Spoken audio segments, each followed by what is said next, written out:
Welcome, everyone, to another edition of the Cuban Assassin Podcast. Hi, I'm your host, Richie Acevedo, also known as the Cuban Assassin. Last time on the Cuban Assassin Podcast, I talked about being part of AWA Apex Wrestling, and that the AWA was part of the American Wrestling Association, but now it's cease and desist from WWF. They had to change their name to American Wrestling Affiliates. But then they get a call from Emile Dupree to be part of the 2006 Atlantic Grand Prix Wrestling Tour. And the Atlantic Grand Prix Wrestling Tour, like 2005 from the Duprees, was done in 2 weeks, in 1 month, and another 2 weeks a few weeks later. So I'm here on the first 2 weeks of Atlantic Grand Prix Wrestling up in Canada. I'll be doing the play-by-play caller commentary for the action of this special attraction tag team match. As you see myself as the Cuban Assassin, I'm teaming up with former WWE SmackDown superstar Chad Dick, who is one half of the tag team known as the Dicks in the WWE. And we're going against also, at this time, WWE superstar and former WWE World Tag Team Champion Rene Dupree, as he teams up with his brother Jeff Dupree. As you can see, they're doing the lackadaisical rest on the top rope there while Chad and I are stalling for time to get into this tag team action. And a good crowd on attendance, but mainly at Atlantic Grand Prix Wrestling shows there usually are good crowds. That's why I always enjoyed wrestling a tour for Atlantic Grand Prix Wrestling, which is where I started from in 1989 under the mask known as the Super B. But and then later on in the 1999 Legends Tour, I would be teaming with my dad and become the Cuban Assassin number 2, and now I'm just known as the Cuban Assassin since the 2005 tour, since my dad was long retired at this point. For a few years, retired after 2003. After he came out of retirement from 1993, and he went in retirement in 1993, came out in 1999 to team with me on the Legends Tour of Atlantic Grand Prix Wrestling. As you see, the fans are getting behind Jeff Dupree and Rene Dupree here. And I'm trying to get the official Cody Bonnet to get the Jeff to stand back here. Now I'm asking to have Jeff tag Rene Dupree in. So he tags in Rene Dupree. Rene Dupree leaps over the top rope, comes in, and now we're going for a do-si-do here. And then all of a sudden, I'm acting like I'm ready. And then here I am complaining here at the official. And I tag in Chad Dick, and I step through the ropes, and Chad's looking at me, and I say, I want you to start this match with Rene Dupree. And then he's looking at me, he goes to step in, he goes to tag, and I drop down, because I don't want to have any part of Rene Dupree right now. I just got him in, because I know Rene and Chad would be a good opener to this special attraction tag team match, because they were working a program together on this tour, and Jeff Dupree and myself were working a program together on this tour. So it just made sense to have the two WWE names to start this special attraction tag team match off. As you can see, Chad there doing his pose is in great physical shape and good bodybuilding condition. So is Rene Dupree. I used to be. I was a bodybuilder when I was 18, 19, 20, up to about 23 years old. Now collarbone top right here, and Rene Dupree just shoves off Chad like no problem. Now Rene's doing these Hulk Hogan poses there and strutting over there in the corner. And this is where WWE let Rene do this 2-week tour here, gave him time to do this 2-week tour, because Rene Dupree at this time was still under contract with the WWE, World Wrestling Entertainment. Collarbone top right now between Rene Dupree and Chad.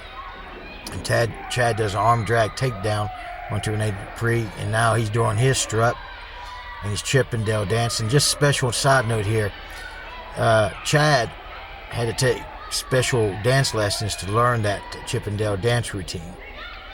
And special note that everybody should know that in 1 week, Rene Dupree would graduate from high school. He would become the youngest bodybuilding champion in Canadian history, and he'd be contracted by WWE all at the age of 17 years of age. Collarbone top right there between Rene Dupree and Chad. And then now Chad gives Rene Dupree a hip toss right there, and now Chad is celebrating. And that's true. Rene is also still the youngest WWE World Tag Team Champion in history right now, still. And Rene Dupree had broke a lot of records just in that 1 week alone when he was 17 years old. Graduating high school, bodybuilding champion in Canada, the youngest one in Canadian history, and being contracted by WWE at the age of 17 the same week. Collarbone top right here between Rene Dupree and Chad. And Chad right here takes Rene Dupree to a side headlock. Rene takes the rope, shoots him off. Big shoulder tackle by Chad onto Rene. He hits the rope. Rene drops down. Chad steps over. And now a hip toss by Rene Dupree right there, followed by an arm drag takedown by Rene Dupree. And then he follows it up by a drop kick. And then there goes Chad.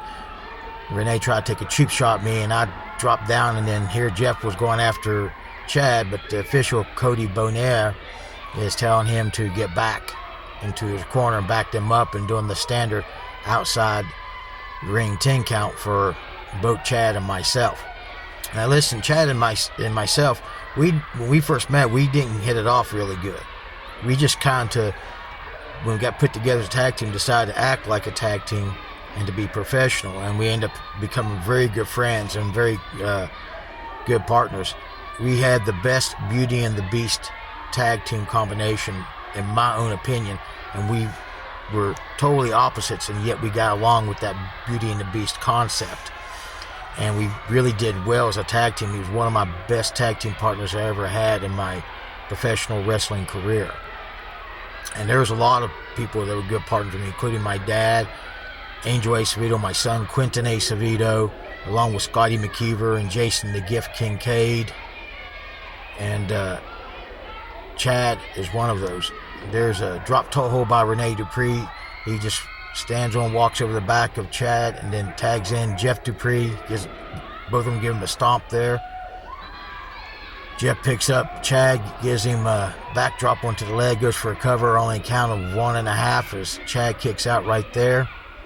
Jeff picks up Chad, goes to give him a scoop by slam, and Chad held on but kind of pulled Jeff there, and Jeff gives a knee drop onto Chad. Chad kicks out on 1. Now Jeff takes the arm of Chad and he goes down, and now Jeff Dupree's got the arm of Chad right here in the center of the ring. Chad's trying to tag, but Jeff pulls him away. Eye gouge by Chad. He gets him to the rope. He tags me. I come in. I get onto Jeff. I'm giving him a couple forearm punches there. Irish whip off the ropes. He reverses. I come off the ropes. He clotheslines me. I get up. Arm drag takes down, and now he's holding my arm right there with Jeff. Got me right there. I'm trying to get out of that. Jeff's positioning himself to do a leg drop right there, and he does so. Got the arm. Let me tell you something. Rene and Jeff Dupree are one of the 2 best wrestlers I ever been in the ring with. And I mean that. I mean, 2 of the best. I take Jeff to the ropes. Irish whip off. Jeff comes over. I drop down. He steps over. And then Chad trips him right there. The official backing off Renee's coming in. Now I'm stomping and getting on to Jeff Dupree there. And then I'm hitting Jeff Dupree right there. The official is trying to count for me right there. And then all of a sudden, I take Jeff and I shoot him into the turnbuckle, and he takes it hard. Goes down. I swing at Rene. Rene comes in comes Chad, and then I go out. There's no tag between Chad and I. We're just taking advantage of the situation. Irish whip into the corner. Jeff takes it again by Chad. And now we got the advantage over the Dupree brothers right here. And Chad tags me. I come back into the ring. We both Irish whip him off the ropes right there. And we both give him a double elbow right there. I go for a cover. A count of 2 as Jeff Dupree kicks out. I go over and I swing at Rene. Rene comes in. I'm getting on to Jeff. In comes Chad. And I go again, taking advantage of the situation where the official doesn't see. He's asking if we tag. We're saying yes. But Chad's got the advantage right now over Jeff Dupree. Like we're doing the motto of Jesse the Body Ventura there. So now Renee comes in. I come in, no tag again. I'm getting on to Jeff. The official comes over, is asking me what's going on here. I said that we tagged. I pick up Jeff. I take him to the ropes, Irish whip off the ropes. I give him a back elbow right there. I go for a cover. He counts 1, 2, only counted 2 as Jeff kicks out, and I get Jeff in a reverse chin lock right here. Hold while Cody, the official, is asking if he wants to submit, and Jeff's saying no. But the Dupree brothers are one of the best I ever been in the ring with individually and in tagging against. As you see, Cody Bonet, the official, trying to check Jeff. Jeff's getting the fans to rally behind him. He's slowly coming up. Elbow to the midsection. Another elbow. He hits the ropes. He ducks my elbow. We both double clothesline each other right there. And now we're both down for the count. And Cody Bonet, the official, is giving the standard 10 count. We have a count of 10 to get to our feet. We're both slowly crawling over to tag our consecutive partners here in the ring. Cody Bonet, the official, still counting. I'm slowly cutting up. Jeff Dupree. I tag in my partner Chad. Jeff goes in, rolls, tags in Renee. Renee clotheslines. Chad gives him a forearm. Gives me a forearm right there. He takes Chad, shoots him off. Gives him a big old side slam there. Now he's getting fans elevated. He's going for his famous French tickler move here. He comes over and does his move, gets the fist to the head, covers 1, 2, but I pull Renee off. Over comes Jeff coming after me. He's on me. I cut him off. I take him to the top turnbuckle. Chad's on Renee on the opposite corner over here. We go to shoot double Irish whip. They reverse. We end up hitting each other. I roll out of the ring as Chad's in the ring. And then all of a sudden, Jeff comes outside the ring, and here's Renee Dupree getting ready to pick up Chad. Chad gives him a low blow. The referee don't see it. I come in to the ring. The referee's holding back Jeff. I grab the chair. I give the chair to Chad right there as the official's holding Jeff back. I pick up Renee Dupree here. He's a big guy. I stumble there. I'm holding Renee Dupree. Chad's on the second rope of the chair. Chad comes off. Renee moves. He hits me with the chair. Renee drop kicks the chair onto Chad, covers me 1, 2, 3, and the winners of this match is going to be Renee and Jeff Dupree. The Dupree brothers win this match over myself as the Cuban Assassin and my tag team partner Chad Dick. The Dupree brothers ends up winning this special attraction tag team match right here on the 2006 Atlantic Grand Prix Wrestling Tour. As you can hear the fans cheering for the Dupree brothers. This was a fun time, a fun tour I had here on 2006 Atlantic Grand Prix Wrestling Tour, even though I only got to do the first 2 weeks, as I'll be explaining here in just a moment, the reason why I only got to do the 2 weeks tour for the 2006 Atlantic Grand Prix Wrestling match. And your winners of the match, as you see, Renee and Jeff Dupree.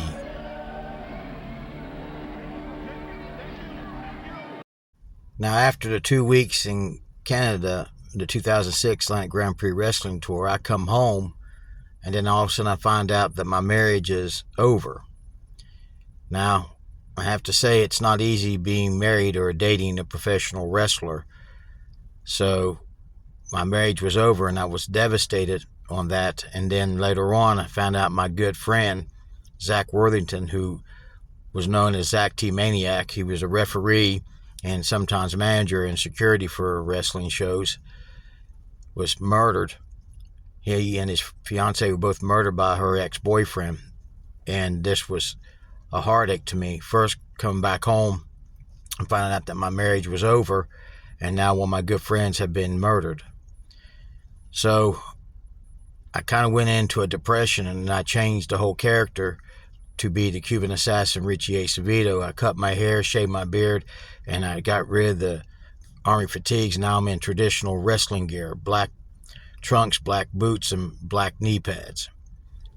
And also, when I got back home, I found out that Ray City Cab will be out of business because they got sold out and they shut down. So I went to work for Marquee Cinemas, Galleria 14 over in Beckley, West Virginia, as a movie projectionist over in Beckley.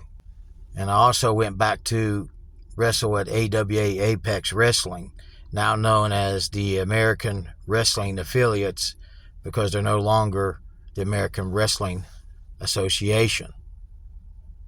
Deacon Americanas, the last time I saw you, I was going to come back meaner, better, and a whole new attitude. Look at me now. I'm no longer standing in my own father's shadow. I'm coming out. My father was a great wrestler, but I'm a better wrestler. And since President Fidel Castro has been sick and his future doesn't look too gleamy, his brother Raul will never be as a great president as he is. So now I chose a whole new image and persona to look to, a whole new hero for me to look to, and a guy that just is simply the same, if not equal, to Presidente Fidel Castro. And I'm talking about none other than that great evil president himself, George W. Bush. That's my new hero from here on out. New attitude, new look, and right now, it doesn't stinking matter who's in the ring. I don't stinking care if it's the Midnight Express. I don't stinking care who it is that gets in the stinking ring. Anybody that faces the Cuban assassin,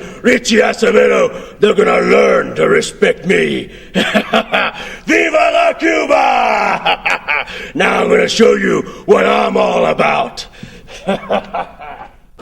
Well, fans, our second contest featuring the Cuban Assassin versus the Kamikaze Kid. Kamikaze Kid new to Apex. This is his debut here at September to Dismember. But the Cuban Assassin with a new look, a clean-cut look.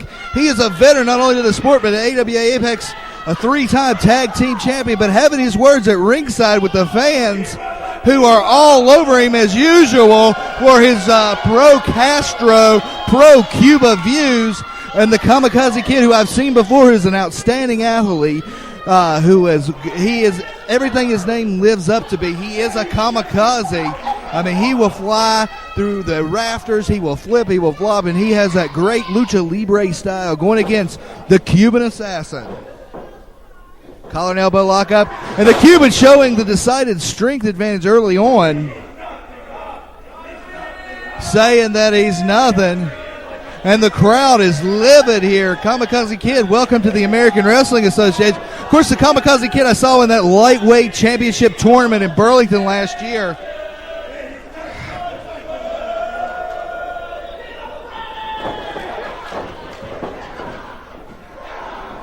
Duck underneath on a full arm drag.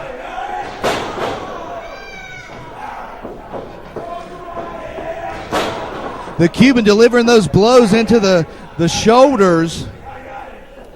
Roll over. Back. Cartwheel. And a reversal. Kamikaze Kid. Now he's laying those blows in on his own.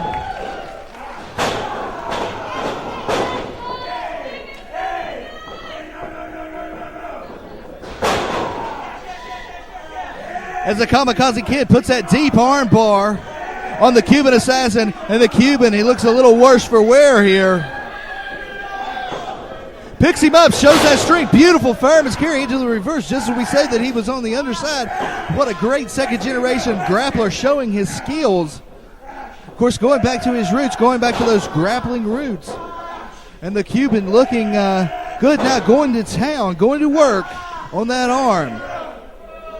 Of course, the Cuban, a second-generation wrestler, like we said, his father, the original Cuban Assassin. He's kind of got away from those molds of his father, kind of taking on his own persona now, if you will. But it's still an accomplished grappler as the crowd getting behind the Kamikaze Kid. Wrestling action, September to Dismember. Reversal, Kid with a headlock. Headlock takeover.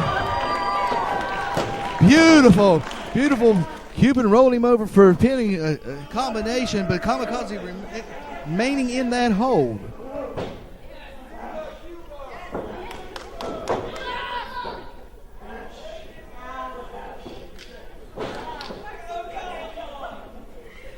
Jockeying for position. Fires him off. Big Big tackle by Kamikaze. Drop down in front. Going for the hip toss. Reversal. Kid off the rope. Drop down again. Leapfrog. This kid's quick. Beautiful arm drag. There's the speed. Another deep arm drag. This kid can go. This kid can wrestle. Kamikaze Kid, and the fans are loving it. Dropping that knee in. Spinning, twisting himself in midair, putting more focus on that arm. Arm bar now. Acevedo back up, trying to work to his vertical base. Taking his opponent into the corner. Has a handful of masks, it looked like, behind out of the view of referee Eric Colston. Delivering those forearms, those punches. You can hear him here in the booth. Big turnbuckle. Falls him in. Catches a boot of his own. Kamikaze down. Clothesline.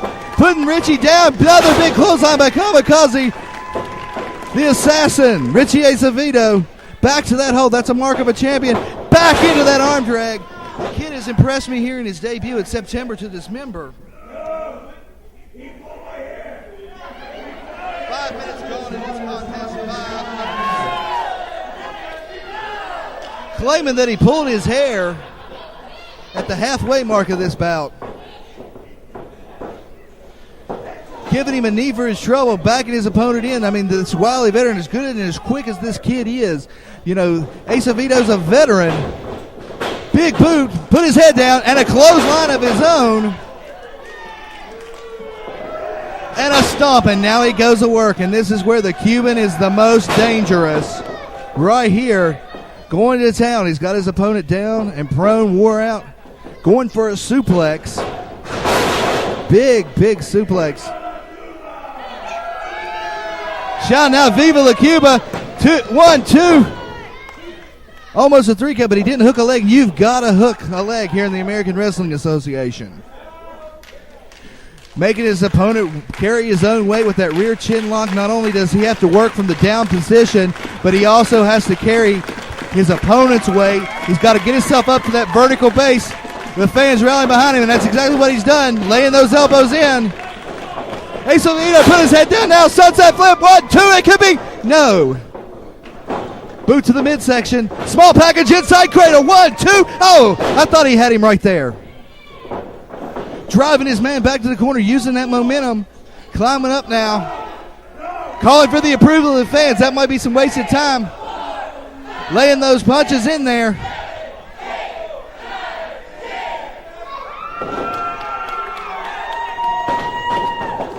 Reversal. Going for the double sledge. Rolls him up. This could be it. 1, 2. Oh, my. I thought that was it. I thought that was it right there. And again to the buckle. Another charge. Catches him that time with the clothesline. Follows him in. Going for that suplex again. Drop behind. Drop behind. What's he going for here? Another kick. Setting him up for a maneuver. Big DDT. This could be it if he can follow up, get that pinning camp on him. But he's setting him up for another move. I disagree with the kid in that predicament. I believe he should have went for the pin. He's given too much time. I know he's all about high risk, and if he can capitalize on this. Big spin, beautiful move. Nobody home. Nobody home. Both men down. Both men down. Kamikaze Kid with a beautiful maneuver, but Acevedo managing to get out of the way. Scoops him, slams him down, saying that it's over. Now the Cuban assassin, Acevedo, going to the top rope. He'll come off, maybe going for that Cuban Missile Crisis. If he nails it, it's up. And there it is. There it is, the Cuban Missile Crisis. And there you have it.